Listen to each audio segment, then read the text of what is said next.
Hey all. So the first Poptimist survey was a huge success, and it wasn't all just Swedish herd calling and ASMR videos. There was a lot of books that you were digging right now that I haven't had a chance to read. Not a lot of clustering up top, but at least a few that seemed to be popular amongst all of you.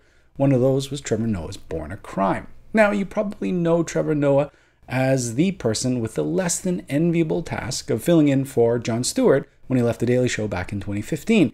He came on board amidst a bit of controversy and the certainty that this was the beginning of the end. But this book isn't about that, and that's a good thing. So frankly, without your recommendations, I probably wouldn't have picked this book up at all. I mean, I liked Is Everyone Hanging Out Without Me well enough. Same goes with Tina Fey's Bossy Pants, but it just wasn't the type of book I was in the mood for. Something with this Hollywood memoir with wry observations about our media-obsessed, narcissistic, entitled world. And then you have this book, which is a comedian talking about apartheid. This is a different thing entirely. I mean, Trevor Noah's got this tiny little lane that he can work in. I mean, he doesn't want to play it completely for laughs, but at the same time, he doesn't want to get mired down in overly earnest sentiment. Noah finds that middle lane and just nails it throughout this entire book. So he's got this clipped writing style. It's punchy, it's to the point. I mean, Trevor Noah is a comedian, so he's no stranger to delivering beats. Okay, so Trevor's mother is Osa. I probably mangled that. You'll have to look up a YouTube video where Trevor Noah does click singing. And he also explains the difference between the, and the, and then goes on to do a bit of click singing.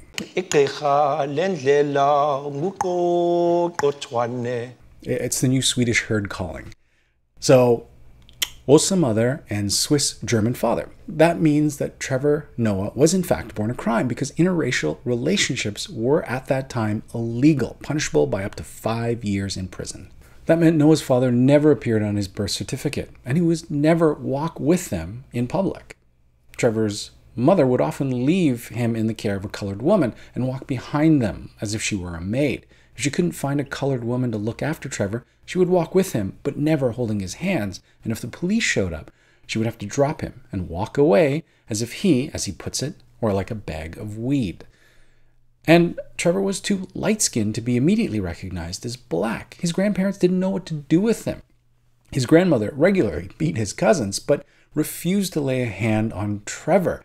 She said, as she puts it, that black kids stay black once you hit them, but white kids, you hit them and they turn green and yellow and purple. She was afraid she was going to break Trevor. Trevor's grandfather was no better and took to calling him Master at an early age. As Noah puts it, his own family treated him the same way the American justice system did and gave him more leniency than his black cousins. And he found it got easy to get comfortable in a system that afforded him all the perks. And he realized he had a choice. He could champion racial justice in the home, or he could enjoy more of grandma's cookies. So it was cookies all the way. The thing was, he wasn't white enough for the whites either. He talks about crazy government rules like the pencil test, where they would put a pencil in your hair. If it fell out, white. If it stayed in, not white. As a result, Noah spent much of his childhood indoors. He found that he didn't belong. He wasn't white, he wasn't black, and even the notion of being colored carried weight. But he quickly learned to adapt.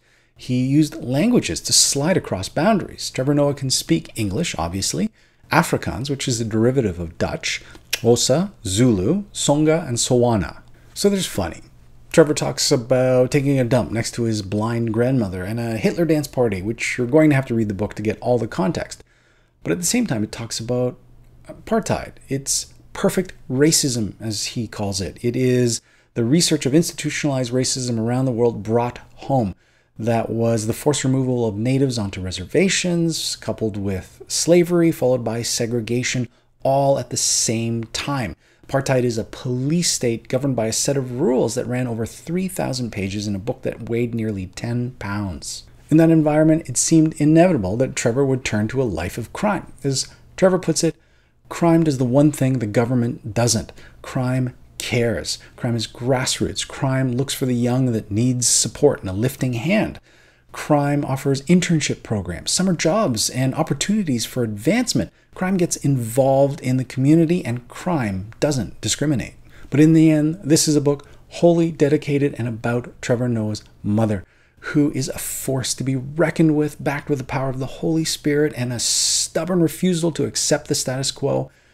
Trevor's mother flaunts the law. She gives birth to Trevor when it was illegal to do so, lives in downtown Johannesburg without the proper papers, moves around past curfew. She takes a secretarial course when it seems utterly futile to even hope for that kind of work, and even in the most devastating of times, maintains her sense of humor. She is the beating heart of this story. This book ended up being far more than I had originally expected, and I'm not the only one who feels that way. Bill Gates added it to his summer recommended reading list. I think it's well worth checking out. Trevor Noah's Born a Crime. That's it for this week. I hope you all have a great week of reading, and we will talk to you soon. Bye.